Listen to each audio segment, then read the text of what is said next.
During the AIDS epidemic in the late 20th century, many people with the virus were discriminated against and denied basic human rights. But Princess Diana saw the responsibility that others ignored. She stepped forward as a fearless advocate, fighting for those who had been cast aside. She challenged the stigma surrounding AIDS, embracing patience and demanding compassion when others refused to listen. Diana took on the responsibility of defending the rights of the marginalized and inspired a movement that continues even today. Through public action and deep personal connection, she not only changed how the world saw these issues, but also ensured that her fight did not end with her. In the early 1980s, a terrifying new disease appeared, AIDS. Because it was wrongly labeled the gay plague, it was associated with the LGBTQ community, and victims faced brutal discrimination. A mystery disease known as the gay plague has become an epidemic unprecedented in the history of American medicine. Topping the list of likely victims are male homosexuals who have many partners and drug users who inject themselves with needles. The lack of knowledge about the disease led to harmful misconceptions, such as the belief that AIDS could be spread through casual contact. This misinformation led to widespread discrimination, and many infected lost their jobs, housing, and even medical care due to fear. The normalization of homophobia and the tragic isolation of those affected became common in society. You know, I would like to be very angry, and I think there's a level at which I am very angry about that.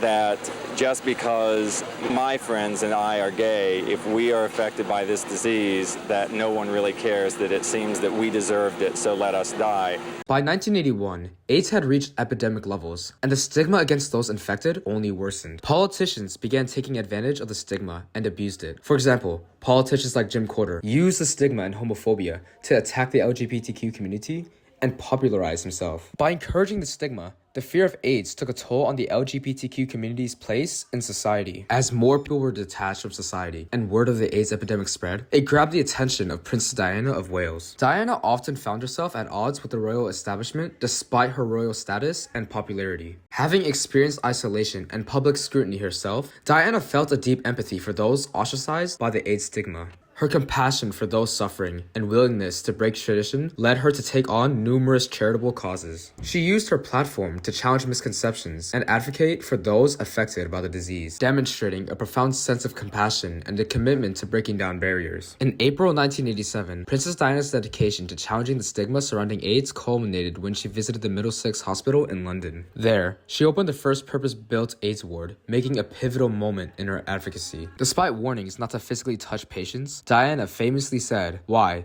I know what it's like to be ostracized, and I know what it's like to be left in the corner of a room." By shaking hands with patients without gloves, she publicly defied the myths surrounding AIDS transmissions. Princess actually helped get that message across by the mere fact that she wasn't wearing gloves and the mere fact that she shook hands with the patients and myself, offering not just symbolic support, but real personal connection. This act of compassion humanized AIDS patients and helped shift to public perceptions of the disease, showing that they deserve dignity and not fear.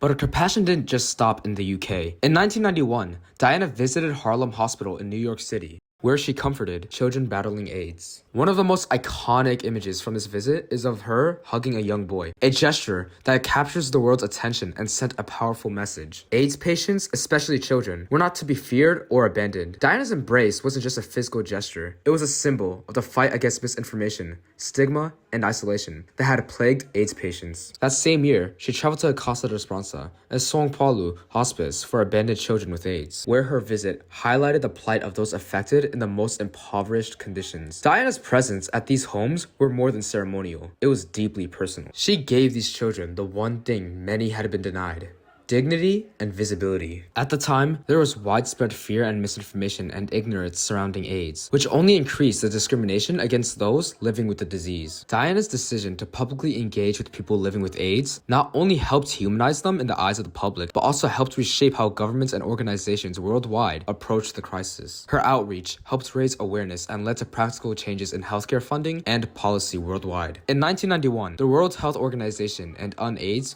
were greatly influenced by her involvement in spreading information about AIDS prevention and treatment. The opportunity is simple. HIV does not make people dangerous to know, so you can shake their hands and give them a hug. Heaven knows they need it. What's more, you can share their homes, their workplaces, their playgrounds, and their toys. We all need to be alert to the special needs of those for whom AIDS is the last straw in an already heavy burden of discrimination and misfortune. While Diana faced resistance and lack of support from within the royal family, she knew that real change required more than her voice. She forged a network of allies who shared her compassion and worked alongside the National AIDS Trust and brought in figures like Elton John to spread awareness. A close friend praised Diana's advocacy and joined her in raising awareness for AIDS. Their partnership helped amplify the message that AIDS was not just a medical crisis, but a human rights issue deserving of compassion and urgent attention. Even as the royal family distanced themselves from her work, she doubled down, using her fame to amplify the voices of those ignored by society. Through her efforts, she didn't just help those suffering, she also inspired others to take on this responsibility. However, Diana's work would come to a halt on August 31st, 1997.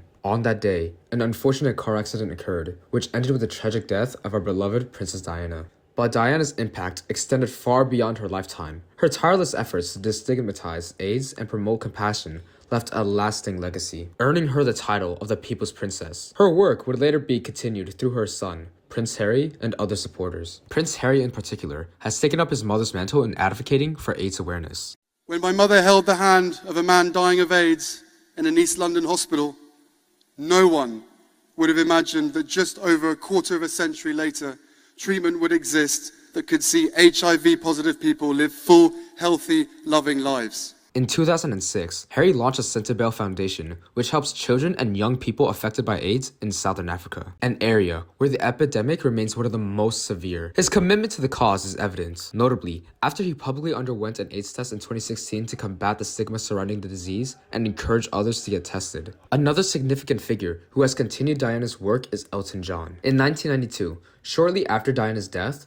Elton John founded the Elton John AIDS Foundation, which has since raised millions to fund AIDS prevention, treatment, and care. We are not yet close to achieving what Diana's gesture bids us to do. When we began this work, there was pressure within government to target resources away from people who were already sick and onto those who were not yet infected. I was convinced then that attention had to be paid to everyone. The foundation has been instrumental in shaping the way the world thinks about AIDS and funding life-saving therapies for individuals in need. Elton John has continued to honor Diana's memory by ensuring that the causes she cared about most continue to receive global attention. The Elton John AIDS Foundation is a major player in the fight to end AIDS globally, and Elton John has often spoken about how Diana's courage inspired him to take on this battle with even greater passion. The popular Netflix series, The Crown, shows Princess Diana's works throughout her life. The show portrays her visits to hospitals and clinics, highlighting her compassion for patients and her efforts to challenge the disease's stigma. The series also depicts her challenges within the royal family,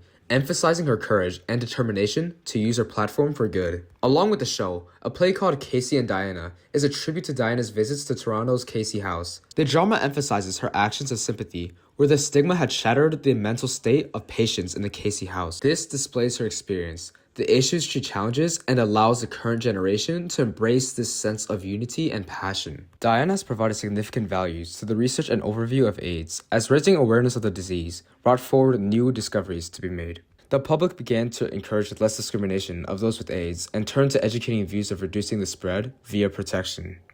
New ads started to be created to encourage the use of condoms and other sorts of ways to reduce the spread. This includes things such as the National AIDS Trust PrEP, a daily pill used to reduce the risk of obtaining HIV. Princess Diana was not just a humanitarian, she was a fighter. She fought for the rights of AIDS patients and used her platform to fight against stigma. Princess Diana upheld the rights of those living with AIDS and took on the responsibility of helping others when the royal family chose not to. She proved that someone must step forward when the world turns its back. And because she took on that responsibility, others have followed in her footsteps. Her actions left a lasting message on how important it is to stand up for human rights and show how one must take responsibility. Her work inspires others to make a difference, proving that one person's compassion and dedication can leave a forever lasting impact. Her message remains clear: compassion is a duty, and justice is a responsibility.